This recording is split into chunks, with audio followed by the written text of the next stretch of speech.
হবিগঞ্জ জেলার লাখাই উপজেলার মুড়াকড়িতে অবস্থিত রাসবিহারী সাহার বাড়িটি একসময় ছিল আভিজাত্য ও ঐশ্বর্যের প্রতীক। ধনাঢ্য ব্যবসায়ী রাসবিহারী সাহা এই বিলাসবহুল রাজকীয় প্রাসাদটি নিজের বসবাসের জন্য নির্মাণ করেছিলেন। বাড়িটির স্থাপত্যশৈলী ও নকশায় ফুটে উঠেছিল এক ভিন্ন ধরনের জাঁকজমক, যা আজও দর্শনার্থীদের মুগ্ধ করে। ওই সময়ে এই ধরনের প্রাসাদ শুধু ধনীদের সামর্থ্যই প্রকাশ করত না, বরং সামাজিক মর্যাদার প্রতীক হিসেবেও পরিচিত ছিল।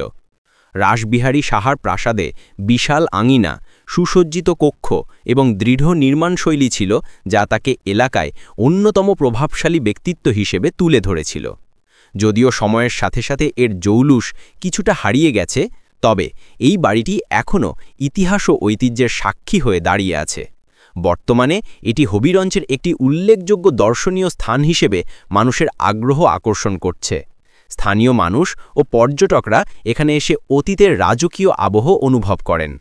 রাসবিহারী সাহার বাড়ি শুধু একটি স্থাপনা নয়, এটি একসময়ের সামাজিক ও অর্থনৈতিক সমৃদ্ধির প্রতীক, যা আজও স্মরণ করিয়ে দেয় অতীতের গৌরবময় দিনগুলোর কথা।